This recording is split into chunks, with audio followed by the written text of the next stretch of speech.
And welcome back to the hottest marriage show in the world. It's John D, a.k.a. Too Much, and my wife. Kanika do. Kanika do what? Oh, no. Kanika and do at the same time. How are you doing this morning? I'm doing well.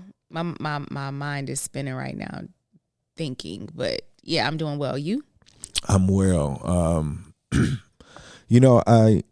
I definitely reflect on my emotions a lot more, and I can honestly say that I've been happy for some time now, like every day.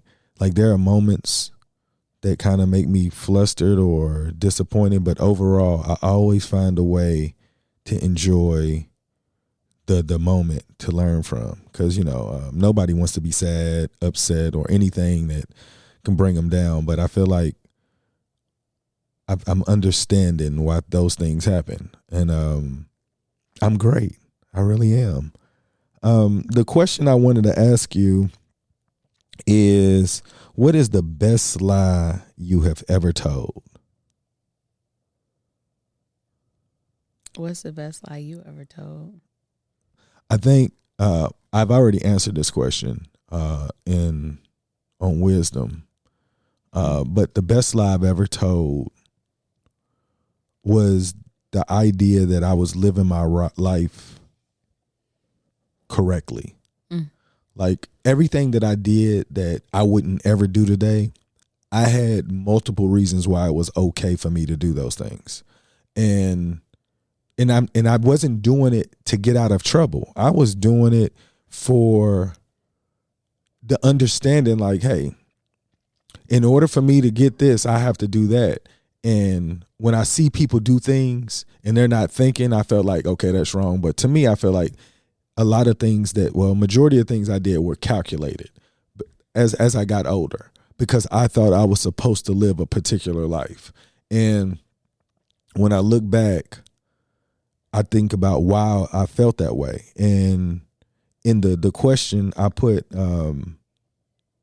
I came from an environment where it was okay to do whatever as long as you didn't get caught. But I went the extra mile to make it make sense for me, because I didn't want to feel like I'm just taking advantage of people. And when I look back, I was like, I lived that life majority of my life. And I was like, I was a really good person in my head. I wasn't doing anything maliciously. I wasn't trying to hurt anybody. I was just doing what I really thought other people were doing. And now when I live my life, I'm like all of my decision making is still calculated, but I don't think I can really get in trouble or I could disappoint anybody from the things that I'm doing, even though I can still explain why I do everything that I do. But I think it just makes more sense on the decisions that I make. And I know people that are still living lies, but that's because they really believe it. It's not like that they're like, you know what, I'm out here lying. It's because they grew up in an environment where that was okay. And I also heard something today that was like, what's an unpopular belief that other people don't like is people aren't accountable for their decisions. Like if you can come up with a reason, you'll keep doing what you do. And until most people lose everything before they change the behavior, because they really do believe they're supposed to live like that. Well, at least that's what I think. But that is definitely the biggest lie I've ever told. I convinced myself, like I'll give you an example. As a little kid, I was stealing. Like, why would a kid steal? Like food, you know what I'm saying? Things like that, like, or toys. It's because your parents they couldn't get it for you, and you saw your friends with them. And if nobody tells you why you're not able to get these things, as a human, your survival tactics just come out. I need to get this, and it's wrong. But unless somebody tells you, hey, you shouldn't do this because this is going to create other behaviors going forward. But I just didn't know. even just talking about people. Like this one person said, you know, the world is too sensitive. We're all politically correct. Like, when you open your mouth, do you want to hurt somebody's feelings on purpose? And to me, I feel like people don't think about that. They think because they went through it that it's okay for others to go through it. And I'm not saying that there isn't a group of people that had to go through that, but we shouldn't have to still go through it. Like, if you can't express yourself without offending anybody, you should keep your mouth closed. Or you should accept all of the feedback that's going to come with it, you know? And I feel like if we were effective communicators, why would you offend somebody on purpose? Like, unless that's your intent. It was like, man, you sensitive. What do you mean I'm sensitive? Like, that hurt my feelings. I shouldn't tell you, because if I don't tell you, you're going to keep doing it. And then if you keep telling me, I'm going to have to make a decision. And it could get different. You know, now who's being too sensitive? Yeah. You know what I'm saying? So I feel like the lie I lived created this person that made me feel like people were sensitive, because I didn't get to be sensitive outside of me being a little kid. You know, then when that sensitivity taken away, you feel like everybody got to be tough now. Oh, you tough. You think you tough, don't you? Stop it. Stop it. I get it. You know, it reminds me of what we were watching earlier this week, and the woman was like, I feel like he's trying to control me. Like, he wants me to think about what I say before I say it. And it was like, what? But yeah. Hold on, I need you to repeat that. That's so funny to me. Oh, so the guy tells the woman, he is like, you know, I just really think that, you know, people should think about what they're going to say before they say it. And so then it clicks over to her doing her private interview, and she was like, I really feel like he's trying to control me. He wants me to like think about what I'm gonna say before I say it. That is that's what I'm saying, like the ignorance. But yeah, I think you said the greatest lie. Yes. Yeah, I think the greatest lie, and it's gonna seem like it's not that deep, but it really is. The greatest lie I've ever told, and I've said it a million times, and I've tricked people over and over again, is I'm okay. Like, you can ask me, I could be, you know, everything could be cool. You know, I could be doing well. I'm feeling really good, you know, but I'm okay. But then there have been times I've been like at my end where I feel like I'm about to make a foolish decision. And I remember saying, I'm okay. Until one day I felt like, one day I was driving to work, and I had considered what would happen if I just drove into this median, or if I turned off this highway and just hit these trees. I literally was at that point, and I know I was telling people I was okay, and I was not okay. Right after that, I remember coming home, because I had that thought. I remember coming home from work that next morning, and I told you I need to go away somewhere because I can't handle it anymore. And I was talking to my mom, and she ended up going with me. I went away for like 4 days or so, just for my own mental health. But I was telling everybody I was okay, and everybody was living their life, so it's not their job to sit there and try to, you know, continue to pry and see if I'm okay. And had I done what I was considering doing, it would have been apparent I wasn't okay. And I had a ton of people that I talked to that had no idea that I was there. And so I've tried to not say I'm okay. I've tried to say I'm doing well, because Isn't that the same thing? no. To me, well, when I say, oh, I'm doing well, I feel that things are in a good place. It may not be that I'm ecstatic and running around and it's the best it could ever be, but I feel content with what's going on with me. Mm-hmm. When I say I'm okay, in my head, it made me feel like I was saying, I'm handling everything. Like I'm still able to keep all the balls in the air. I'm okay. So when you say that, do you assume that other people is looking okay the same way you are? No, because I'm saying okay. I used to say okay because I feel like that it put people at ease, and then they didn't worry about me. And in my head, I'd worry about me and figure it out myself. And sometimes you're at a point where you can't figure it out on your own. And so I figured out that telling people I'm okay made them really feel like I was doing well. Yeah. I was content. Things were all right. But really what it was I haven't dropped a ball yet. I'm stressed. I'm not sleeping well, or, I'm worried about things all the time. I might be crying by myself sometimes in the car on the way to work or home from work or whatever, but I'm still here. I'm okay. I'm all right. And now when people talk to me, I try to not use okay. I'll say that I'm doing well. And if I'm not doing well, I'll definitely indicate it. Like, I'll be like, this week was trash. Or, I try to be honest, because just like, we've talked before about, family or friends looking out for their family and friends, and when they're stressed or there might be some mental distress going on, paying attention. But you know what? These people can mask things a lot of the times. And so I don't want to lose control ever. And my family sit there and try to backtrack and try to figure out where they could have helped me. That's trash too.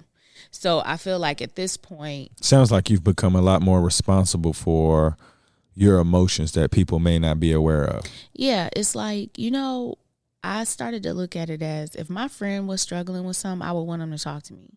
If the kids, my mom, my brothers, anybody, if you needed to talk to somebody, I want somebody to feel like they could talk to me or be honest with me, because I'll listen. I may not have the answer, but I'm not going to leave you hanging. We just both ain't got the answer, and we're going to try to figure it out. And I think that I don't ever want to leave that where my family is trying to figure out what happened. No, I know when I'm falling, and I need to be able to say it. Like I don't know if I attract, maybe I'm unstable and that's why I attract people who are like therapists, but my friends that I talk to daily, they advise me like therapists, and I try to do the same for them. Like, it's full on support. And even when we're talking, like when there's a problem, and it's not just, girl, guess what he did, or blah, blah, blah, blah. It's like, I am struggling. Like, I am trying to do this. I'm trying to do it. I'm so honest with them now, because I don't want to fall. I don't want to lose. I don't want to get swallowed up by the things that are going on with me. And so I've learned that I use okay to get people to not worry about me, and then I'll continue to be in on my own trying to figure it out. So I stopped using that lie, so that there's never that moment for me where I'm out of control and nobody knows what happens, and then something bad happens and everybody's trying to figure out what could they have done. So for me, my biggest lie, and it's been one of my most successful ones, is I'm okay. And I'm really not okay. I mean, today I'm okay, but I'm just saying in those moments. So I try to veer away from that now. Either I'm doing well, or it's a really good day, or I'm stressed. I'm feeling down. I'm going to indicate what I feel. There's no blanket statement anymore trying to hide. Yeah. There was a question that I answered that made me think about you. It said, do people want help, or would they like to figure out their own problems?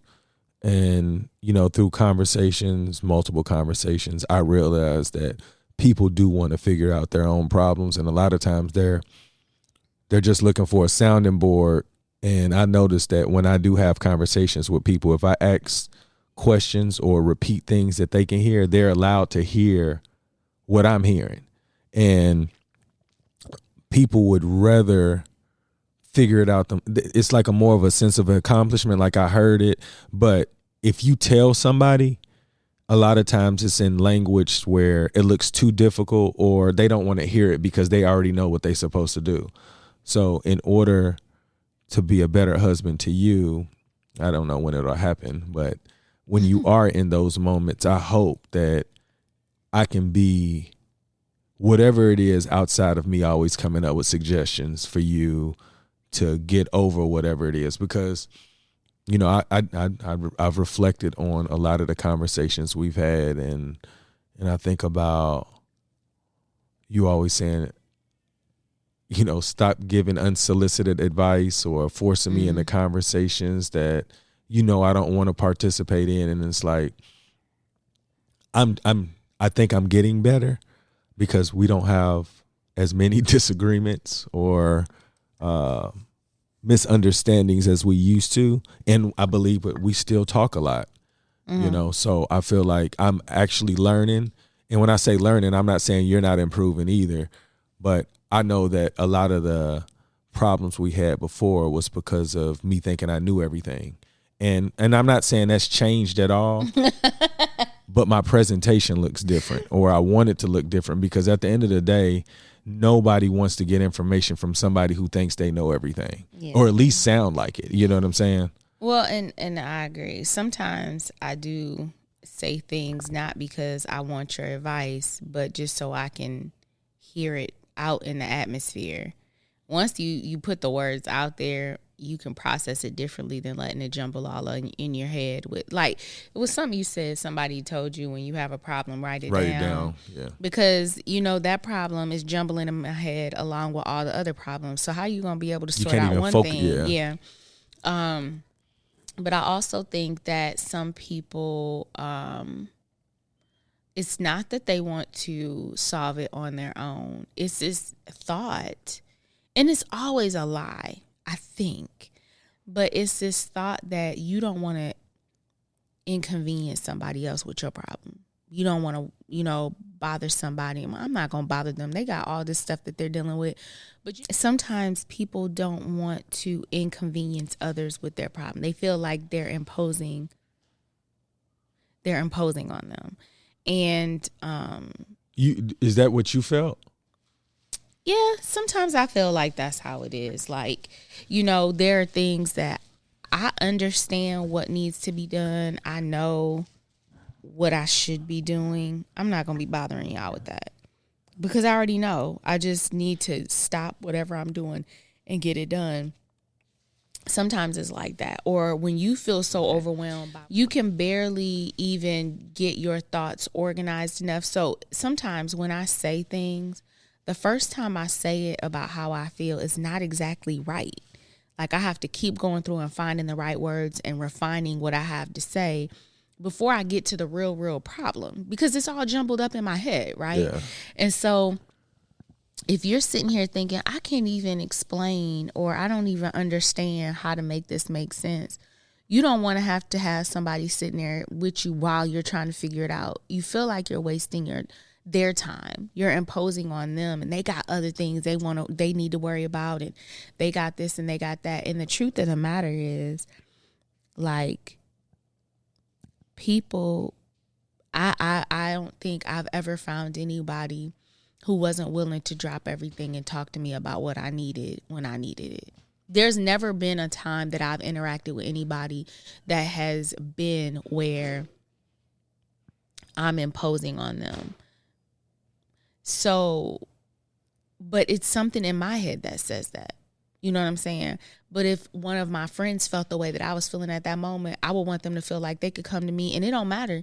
You know, you could say it 90 different times until you get to what you really want to say. I'm going to sit there and I'm going to listen because I want to help.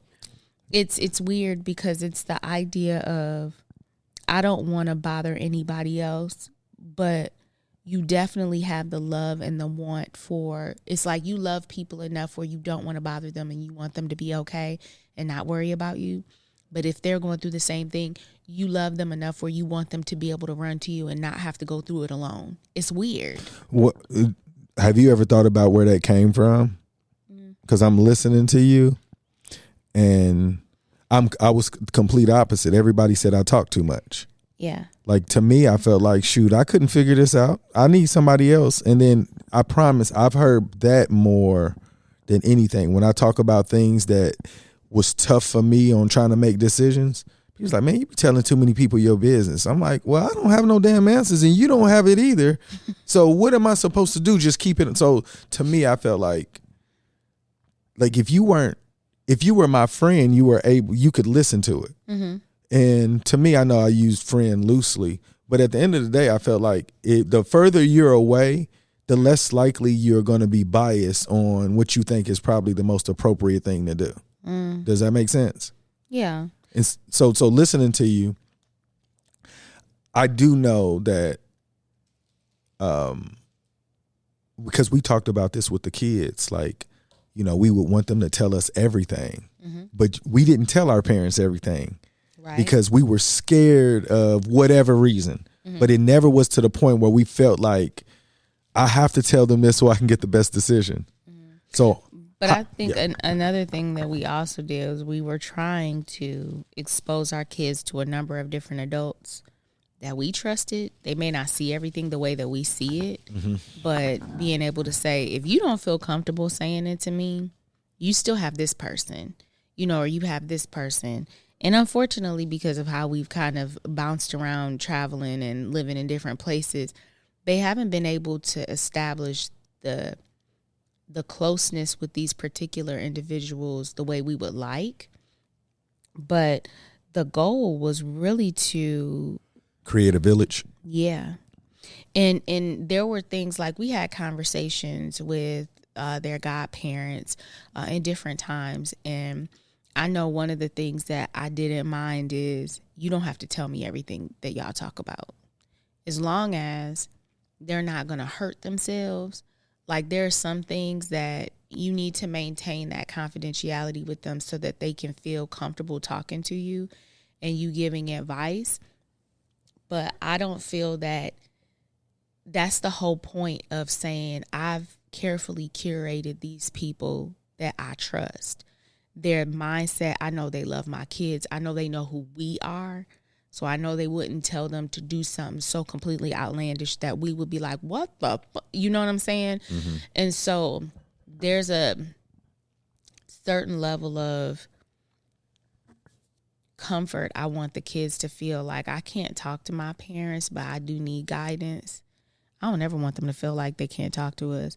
But if they needed a different perspective, they would be able to get it from one of these people, and they would make very, very thoughtful decisions in guiding them. Because just like you, when you went and you said, you know, sometimes I ask people and they don't have an answer, I got to ask somebody. They're going to run into those situations as well, even into their adulthood. And I think it's our responsibility to give them a network of people that can help, because just like you said, sometimes people are too close to you to give you the answer that makes the most sense. And I can tell you right now, and you already know, if the kids tell me something about somebody bothering them at school or somebody saying, I immediately like light up. Mama bear style. Like, yeah. And so there hasn't been that I know of a moment where they haven't felt comfortable telling me, even though they know that I react in that way. But there may be a situation in which they need to talk about maybe a relationship they're in. And if they talk to us, they already know, you know, or if they talk to me, they definitely know what I'm going to say. And it may not help them. It may not be what they're looking for. That may not be, you know, I might say, well, then this is one of those moments where you need to walk away. But if they know that I'm going to say that, I think that there's that bias because I'm trying to protect them at all costs. And I may not be realistic because I've been in relationships where I know you're not realistic. You're always looking at the least amount of damage possible for your kids, yes, not anybody else. So that's going to be biased. It is. And so I understand that. And that's why these other people are important, because the kids don't feel like they're going to just go into mama bear mode. They're going to think from a different perspective than I will, because they're not their child. They're not their child. So that's why that group really means a lot to me. And listening to the kids, like, we're encouraging them now that we're settled back here. And I know settled, like, we've been here for like 3 years now, but now that we're really settled down and the kids are getting older, we're encouraging them to, call that godparent or talk to that aunt or that uncle or whatever, just because they're coming into a age where their parents are less of the influence and their peers are more so, but they need other perspectives in their parents. And I would rather there be a good pool of adults that they trust and to help combat, some of these ideas that they may be getting from their friends. Listening to you, I really wish that I was a better communicator, because I feel like the decisions that I would give them are always going to be in their best interest, but it's going to be in the best interest of where they can walk away from it and be like, I'm glad I did that. Because I was thinking about, I don't know did you hear the question I asked Dallas last night? No.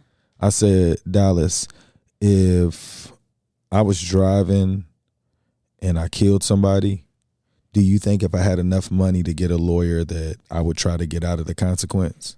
You know what he said? He said no. Correct.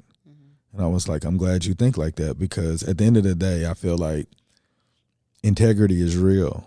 And I feel like if you know that your parents will take the consequence, like, you're less likely to do something that's going to put yourself in a bad consequence. And the reason why I'm saying this is because I know I don't have that relationship with them like you do, because they come to you about everything. And I feel like at some point, God willing, before they leave, that they are comfortable enough to come talk to me about something that could be tough for them, to get a different perspective. Like, to me, I feel like this. If they don't go to you because they know that you're going to be mama bear, I'm going to be mad if they go to a godparent or an aunt or an uncle over me, because I feel definitely. But I'm just saying, like, just listening, I'm like, you have that relationship with them where, from what I can see, that they do trust and believe in you. And even though they know you're going to react that way, sometimes it's still safer than what they think that I'm going to do, because they don't come to me. It's like you're the filter before I can talk to them about it. Yeah, sometimes. But I think that, that'll change with time. With time. I'm hoping that's the goal. But watching you, the way that you've handled them, it's a blessing to be a father in a relationship with a woman who has this relationship with the kids. Because if you were anything like me, like, the kids will be getting guidance from their peer group, making ultimately bad decisions that will compromise the entire family.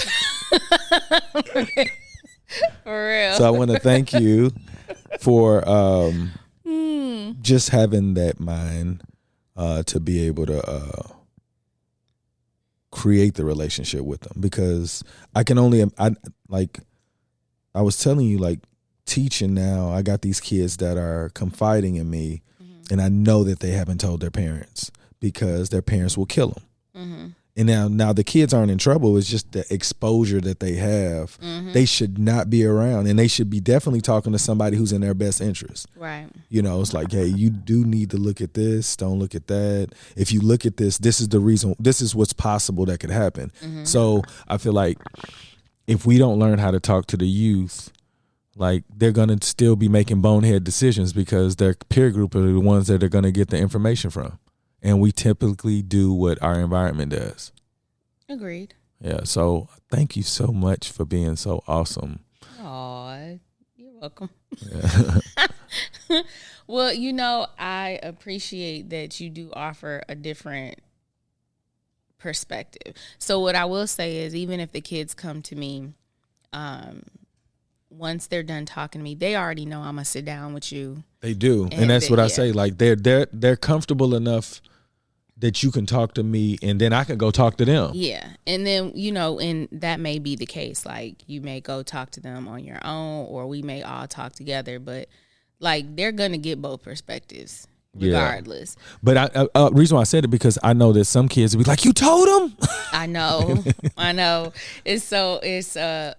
there are certain things where I will bring it up where I'll say, do you want to tell your dad what you were talking to me about? Yeah. And and that's another, and it's not just bad things. It could be like fun things too. I'll be like, oh, you want to tell your dad about, and I'll say this though, by you doing that, to me, it creates a sense of trust that my mother trusts this man. She wouldn't put me in this situation. Of course I can say. So I want you to know, like, regardless of how it may look, it looks like there's a trust being built. Like my mother does believe this man. Yes. And then there's the other idea. So for those who are not familiar with John pre this podcast or whatever, he used to be very, very, what's the word I want? Like if you tell him something, he was really quick to cut you off or tell you that wasn't that deep or it wasn't that important, minimizing things. And sometimes blowing things out of proportion that weren't necessary. And so it left a lot of question for the kids as to whether or not they wanted to say this particular thing or not to him. Whereas with me, they would just tell me whatever. But what they've always known is that I'm gonna pull you back into the fold so that it's a whole family idea. But yeah, it can be difficult. But now they're learning that they can come to you and get answers and not feel that sense of nervousness of what's gonna happen next. Being ridiculed or why are you doing this? Like that's stupid. Like like I think about the way that I was. I remember hearing those things, and I never thought that I said those things. But you don't have to say those things for people to be uncomfortable. Yeah, and I think that that's one of those things you always have to think about is your body language and what you're saying. I was telling one of my friends, when kids tell us stuff, we be like, that's not even that deep. Like, in the grand scheme of things, when you're an adult, this is this and this is that.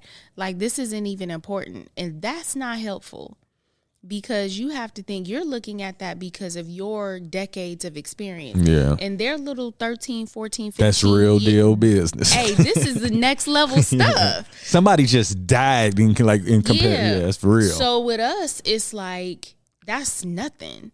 But when you minimize it, then it's like, when I come to them, they just gonna tell me it's stupid. And so that's not helpful. And so now I'm not gonna talk to them about that, or this isn't something I want to talk to them about. But that's that's awesome to even just to recognize that when you minimize your kids thoughts or their emotions, that you're creating this wall that they may not come back to you because they learn behaviors. And then they learn from their friends what to do because they can't talk to you, and then all of it's dumb. Mm-hmm. But if you just keep in mind that you're talking to 13-year-old yourself or your child, and you're understanding the magnitude of what they're saying to you, it helps you so much better in guiding them. And then guess what? You teach them how to work through that, and then it helps to build their skill set for the next problem. And it builds their trust in you to come back around and say, I got good advice or good guidance or, partnership with my parent in working through this. So I'm going to bring them back in because this is something I can't handle. And so for me, it's really important to establish that type of relationship and never act like what they're talking about is stupid or, look, you talking about this little boy ain't nothing. He's not going to be your husband, so you don't need to worry about that, da-da-da-da-da. But, like, they feel real feelings. Yeah. Like, this is the most care or love outside of their family. I've ever had for somebody else, and it looks a lot like what my mom and my dad do, so this is important. Yeah. You know what I'm saying? And so I really keep that in mind. I was talking to my mom in the car the other day, and I was like, shoot, I had a boyfriend in middle school. I loved him. And I loved him. I 13-year-old loved him.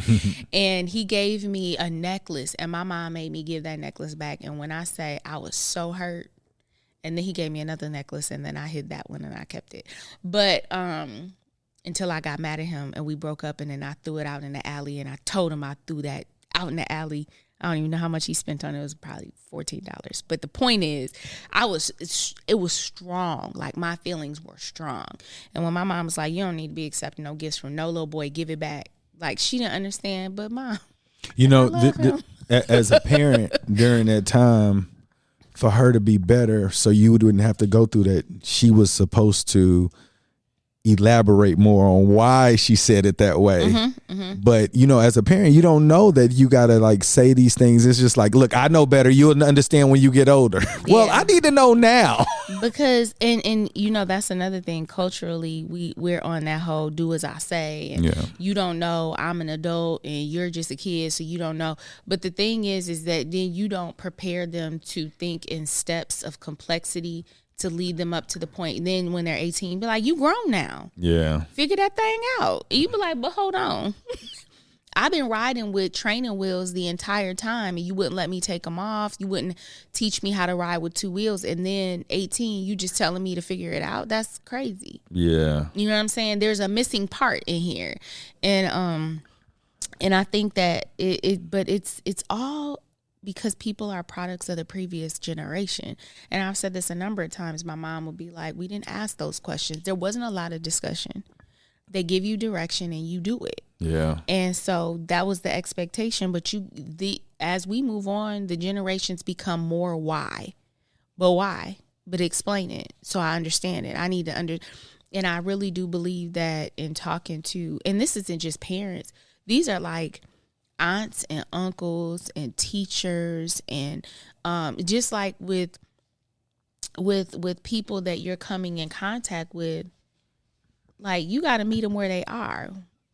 That is one of the things when I was studying, one of my degrees is in social work. One of the things that they used to push all the time is meet the person where they are. Like, you need to look at the entire, if you're standing in their shoes, how is all of this looking?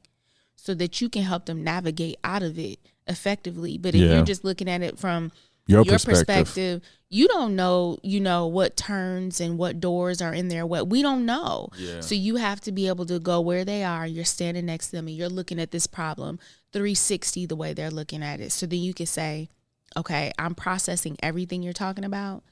Let's go this way.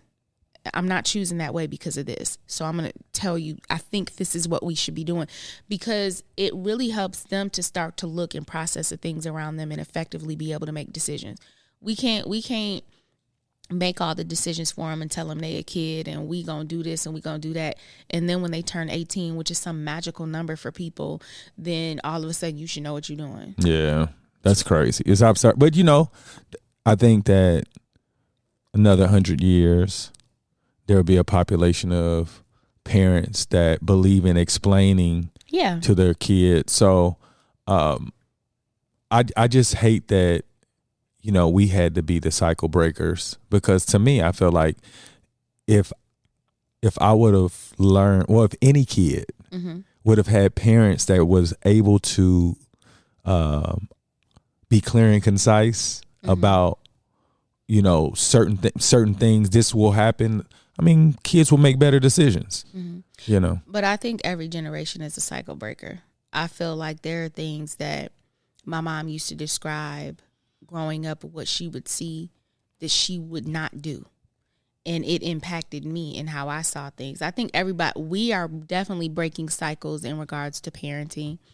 But I do want to acknowledge that every generation has looked back and was like, maybe not that. It may not be as big as what we're talking about, but I definitely know that there are things that my mom experienced that she said, that's not going to be for me. That's not going to be for my kids.